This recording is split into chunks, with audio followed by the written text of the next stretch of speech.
Hi there, Phil Rogers, Lauren Hall here from the Loan Market Edge, coming to you with our weekly wrap, talking to you about everything that's trending in lending. Do you like that? I do like that. You I thought of reckon that on the that's fly. trending That's in good. lending. Because, and actually what's one of our mottos, we put the fun in funding. Mm-hmm. Yeah, that's what it's like to work with me every day. Yeah.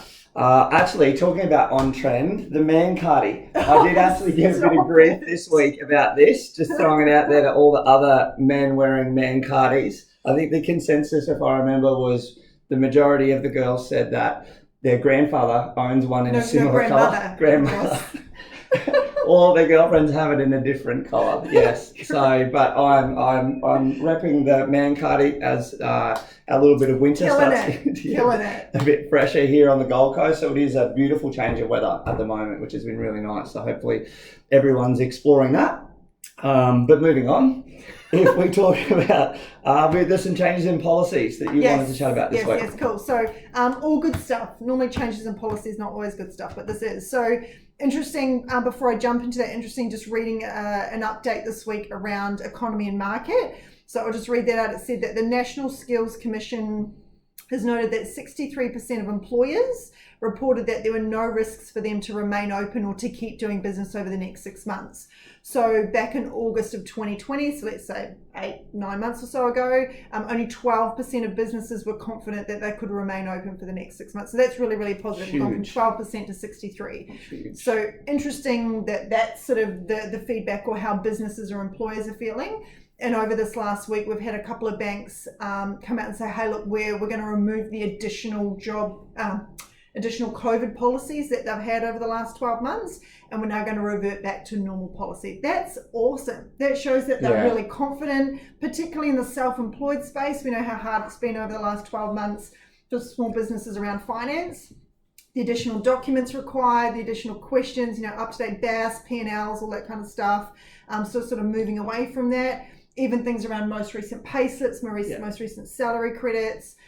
So just some relaxation or some confidence from the banks to go, hey, we understand. They were big policy changes, and they were quite abrupt. And look, kudos, I guess, to the way the majority of the banks handled it. It was, unprecedented times and all the things that came in. It was. It was protecting them and the client, I guess. So, but it has been good to see that starting to wind up, I guess, which is great. The other thing I was thinking off the back of that was around self-employed. So we're now maybe 10 weeks out from a new financial year, which is crazy. It's May. Far out. I nearly said something I shouldn't have then.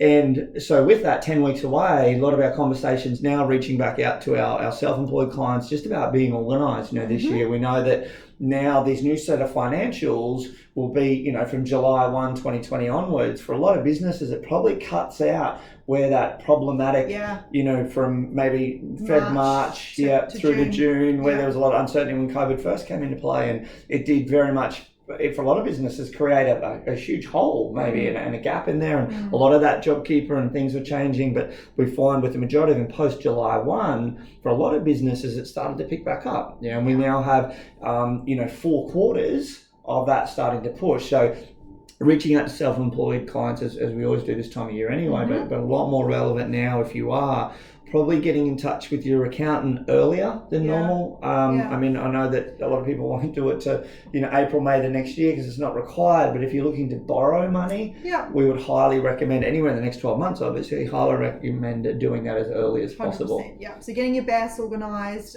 getting everything ready for your accountant so that they can get them lodged. Yeah, cool. And your accountant will thank us for you being super organised.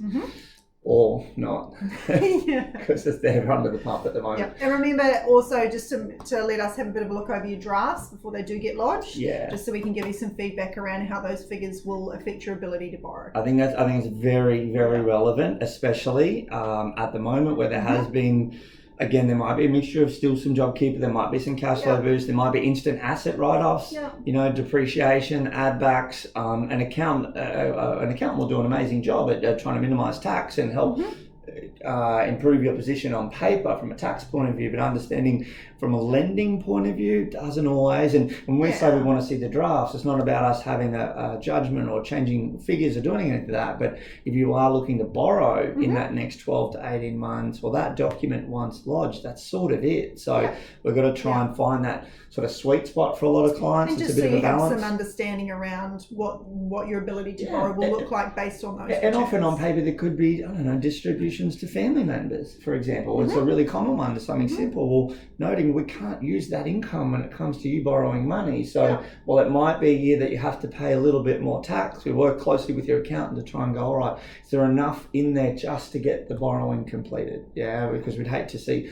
clients have to wait another 12 or 18 months to get back into that position after all the hard work they've done. And I wanted to celebrate a little bit of a win. It's crazy, just again the figures that one of many, I'm sure. One of many. There was so many. There was pages, but I picked one. No, just some clients. We are seeing, and I was reading some stuff this week, and still sort of 3/4 of the market is owner occupied. Principal place of residence buyers. But investors are just starting to squeeze back into the market. And working with an investor this week. Loan of 384. They've been quoted a variable, and again, this is where strategy and structure comes into play, and we're understanding goals and objectives, and what does that look like going forward. And it's not always that suddenly fixed rates are the best way to go, but when they've got a portfolio and there's a bit of a blend, and we're sort of putting that strategy together. When a variable rate on interest only with the lender was 4.43. Oh goodness. When we're able to, that was an exciting rate 2 years ago, but now negotiating a 3-year fixed rate, interest only investment for that client at 2.49, which is nearly 2%, 1.94% difference, on a loan of $384,000. That's just short of $7,500 in interest in the first 12 months. It's $620 a month, it's $150 a week. That's rates, insurances, everything covered. Had those rates stayed the same over a period of 3 years, there's nearly 25 grand. Like, it just blows my mind, and lovely clients. They said, you know what, I would have never thought about fixing. I've always been, I'm unsure, or fixed before and it bit us in the butt, so to speak. I won't use the words they used.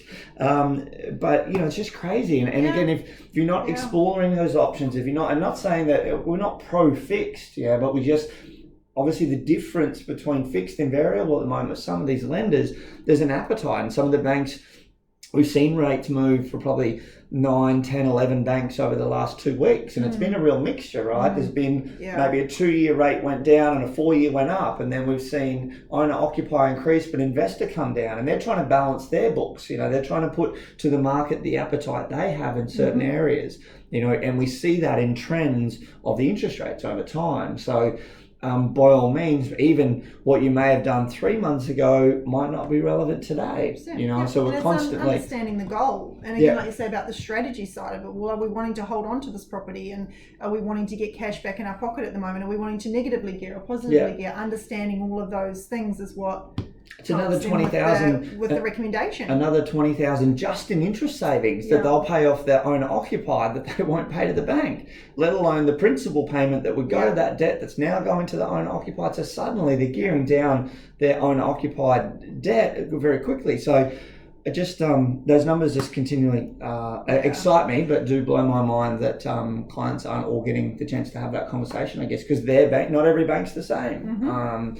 So that's our update for this week. That's all that's trending in lending. I think that's going to catch on, says me. But as always, enjoy the long weekend, Anzac Day on the weekends. Hopefully you'll get down to the service and pay our respects there, which will be nice. But on the Monday, if you're in Queensland, the Sunshine State, you do have a day off. Why would you be anywhere else? Because you don't have a public holiday on Monday if you don't. But Queensland's a place to be. Enjoy the long weekend, sun's out, and we look forward to seeing you guys next week. Cool. Bye.